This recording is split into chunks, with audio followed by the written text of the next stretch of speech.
want to go home.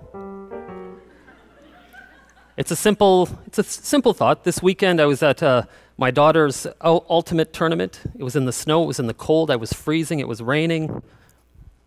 And there was nothing better than that feeling of getting home. I wasn't dressed properly, taking whatever jacket I had, sitting down, and feeling at home.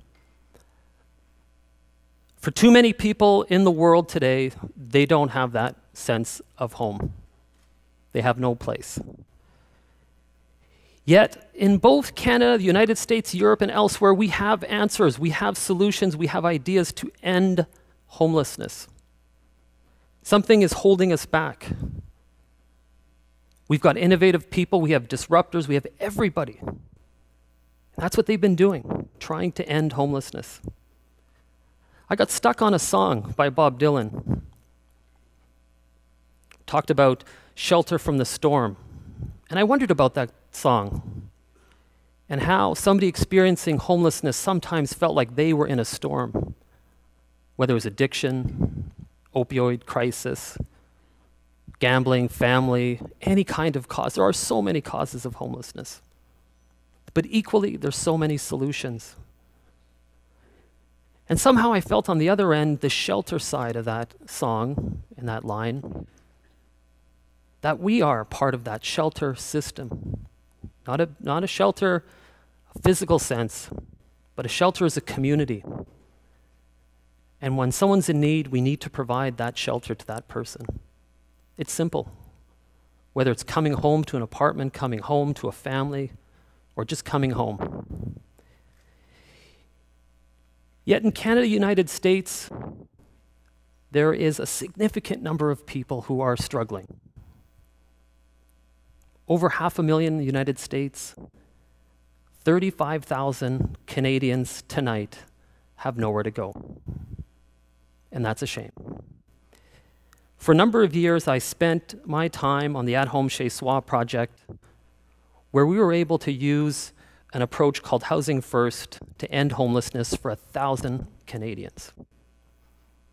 And the story and the image that lasts with me is a woman who was given a key to an apartment and just kept locking and unlocking that door because she could.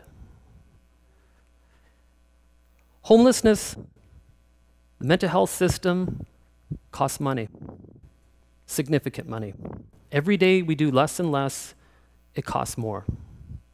And I never say ending homelessness is about the money, but today as we sit here, the economy in Canada spent another $20 million on homelessness. Every year we spend about $53,000 per person who's in significant need. This is where I think we can change. And where I showed you the opening slide that said, I think we can find $150 million. Just think of that small amount. $50 billion to mental health, $7 billion every day to the homeless system. And I'm saying let's find $150 million to resolve homelessness. I want you to remember people. I want you to remember two names by the end of this talk, Robert Callaghan and Murray Barr. Both of them played a pivotal role in changing the way in which we think about homelessness and those individuals who don't have shelter. We need to hear their voices, we need to hear their stories, we need to be reminded of what they have given, and everyone else. I think if you sit back for a moment and you close your eyes and you imagine an image from the Depression era, you could probably see a long soup line, a soup kitchen.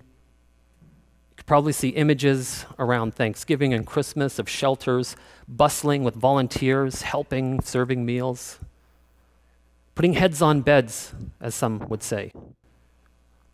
And that model is tremendously important, and every single day in this community where thousands of meals are served, it serves a purpose. But shelters don't end homelessness. Soup lines don't end homelessness. And the charity model, which is wonderful and we still need it, we need to evolve from it and we need to start thinking about prevention. And prevention is so critical. We think of the streets of New York on any given day, 15, 16, 17,000 people struggling. And it's in the streets of New York that I wanted to start this talk because a colleague and a friend was so important in changing the way in which we think about homelessness. And the first person that I asked you to remember, Robert Callaghan. Well, Robert Callaghan was a homeless person in the Bowery district of New York City. But it was his landmark case that struck a blow against the charity model that mandated in the New York Supreme Court that we would, in fact, make shelters an obligation of the state, not the charity models. And Robert Callaghan did not live to see that judgment passed in New York City in 1979, but he, in fact, changed the way we think about homelessness. Sam Simbaris, a friend of mine, is a transplanted Greek-Canadian from Montreal, made his way to New York City in the late 80s, and by the early 90s, as a clinical psychologist on the streets of New York, he observed that we were trying to fit people into a system that wasn't working. People struggling with mental illness, people facing challenges, and all they wanted was that place to come home and the supports to end the cycle of homelessness.